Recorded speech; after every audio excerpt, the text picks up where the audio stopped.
What's up, everybody? Welcome to Cage My IQ. As always, I'm your host, D-Big. Tonight, we'll be previewing Bellator 266, which is headlined by Phil Davis versus Yoel Romero, and Yoel Romero's debut in Bellator. But as always, this is Cage My IQ, the best place for MMA content. You can follow us on Instagram, Twitter, YouTube, and also Twitch at the handles to the left. Don't forget to subscribe to the YouTube channel, Fighters First. All you gotta do is go to Fighters First, hit the subscribe button. Also, don't forget to hit the notification button so you don't miss any of the content that we put out here, whether it's Cage My IQ here, Art of MMA, or any of the new shows that we're coming out with.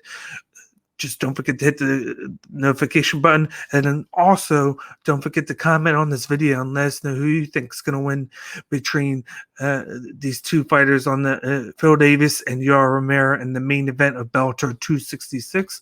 But as always, other than this, don't forget to check out the merch that we have for Cage My IQ.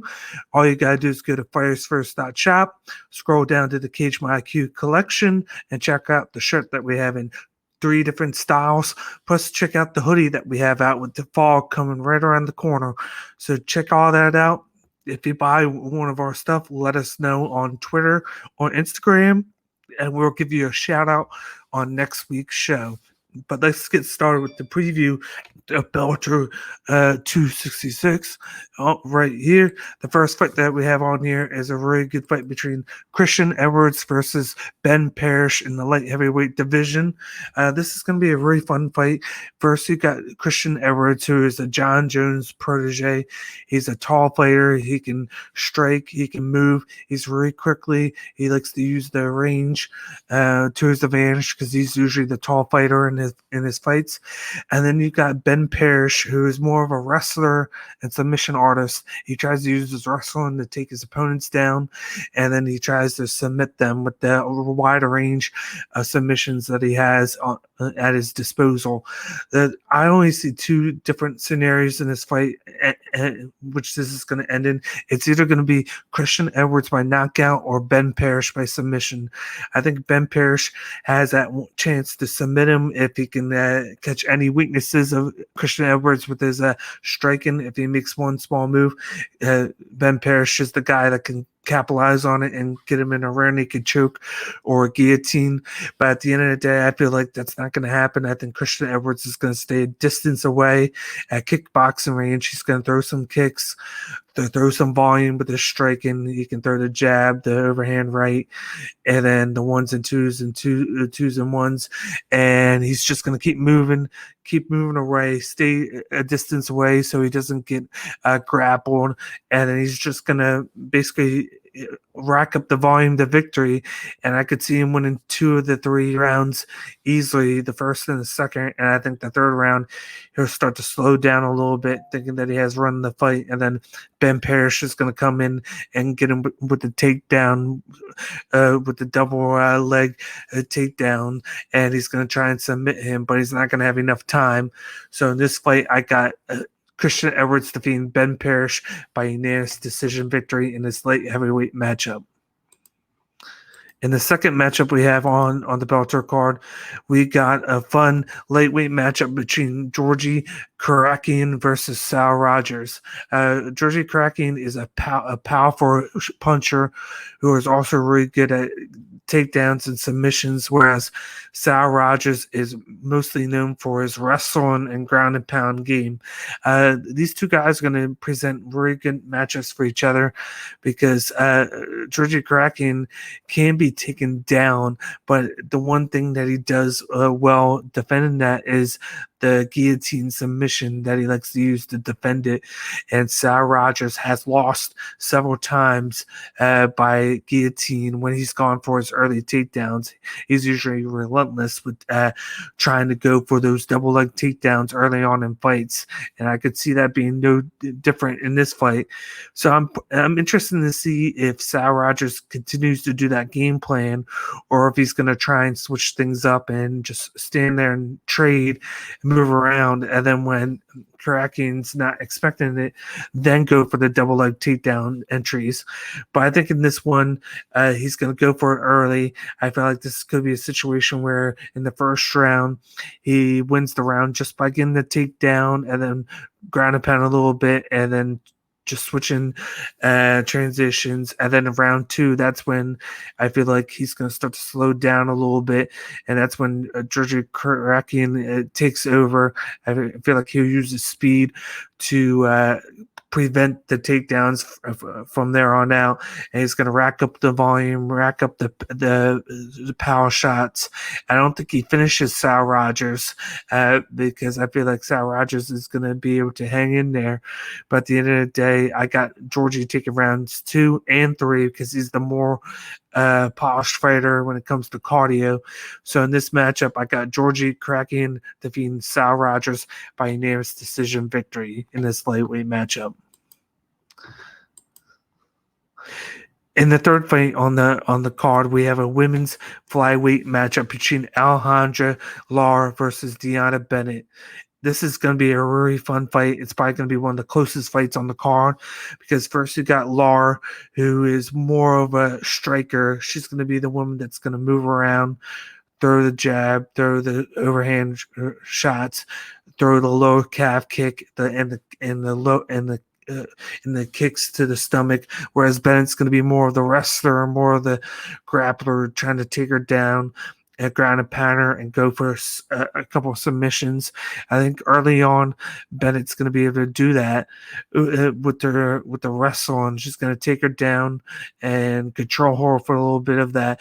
But I feel like in the second round, I think even though she's fought a lot of good competition in MMA, the who's who of women's fighters, I feel like she's going to make some sort of mistake in the second round where she's going to go for a takedown or something and leave herself open. And I feel like Lara's going to just capitalize on it with her striking. I feel like she's going to be able to kick her right in the face out of nowhere. That's going to stun her. And then I feel like she's going to knock her out and then just pour it on her until the ref stops. So with this fight, I got Alejandra Lara defeating DeAnna Bennett by second round knockout. I just think it's inevitable at this point because everybody's going to be thinking that DeAnna Bennett's going to win because of Lara's weakness in the past 3 fights being her takedown defense. But the only way you can take her down is by getting close to her. And I think at once she gets taken down in round 1 and she sees how Bennett's movement is going, I think she's going to game plan to stay at kickboxing range and catch her with shots coming in for the takedown. So once again, I got Alejandra Lara defeating DeAnna Bennett by second round knockout. In the co-main event of the evening, we have a welterweight matchup between Neiman Gracie versus Mark Lemminger. This is going to be a really good co-main event that was supposed to happen a little while ago, but wind up not, and now it's going to. These are 2 guys that have fought Jackson, D. Jackson, who's the number 1 contender for the belt right now, who hasn't been booked yet. They are 2 guys who have fought him and have lost to him, and I think this is a styles make matchups type of fight because Mark Lemminger is the guy who's quick. He can move around. He can strike you, hit you with the jab, hit you with a couple power shots. But then you got Neiman Gracie, who, of course, by the Gracie name, is one of the best jiu-jitsu grapplers in the world. He's the type of guy that can just easily clinch you up and pass guard and get on your back without you even knowing. And with this fight, I think that's what's going to happen. I feel like Lemminger is going to be able to move early on. I think he's going to try to get the striking going. And somehow, as always, Neiman Gracie is going to slip under him, clinch him up, and then take the back of him.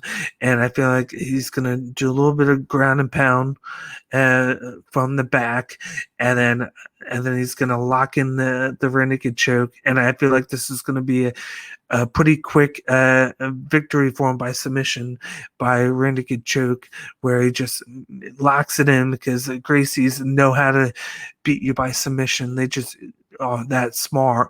And I feel like Lemminger's going to make the wrong move. And for this one, I'm not going to take too much time with it, but I got Neiman Gracie by first round rear naked choke submission. I just think that he's going to inevitably get the back of a Lemminger, whether it's on the feet or on the ground, get him to the ground, ground and pound him until he gets Lemminger into the position that he is most comfortable with, and then he's going to lock in the rear naked choke for victory. So once again, I got Neiman Gracie defeating Mark Lemminger by first round rear naked choke submission. In the main event of the evening, we got a light heavyweight matchup between Yoel Romero versus Phil Davis in a slobber knocker right here. These are two guys that have really good chins that really don't get knocked out. First, you got Yoel Romero, who it's crazy how this guy has been in a lot of barnstormers and he's able to keep himself from getting knocked out. Then you got Phil Davis, who is just the same, where he takes so much damage and then just keeps on coming. You just look in the fight that he just did with Nemkov, where he took a lot of damage early on in that fight, and he just kept on coming, and then he came back, but it was just too much of Nemkov for him as he lost that fight in the Grand Prix. And then, of course, Yoel Romero was supposed to fight Anthony Johnson, but he got hurt and then couldn't compete in the Grand Prix, so he got replaced in this matchup. So this is more so his homecoming for Bellator, and what better guy to face than Phil Davis.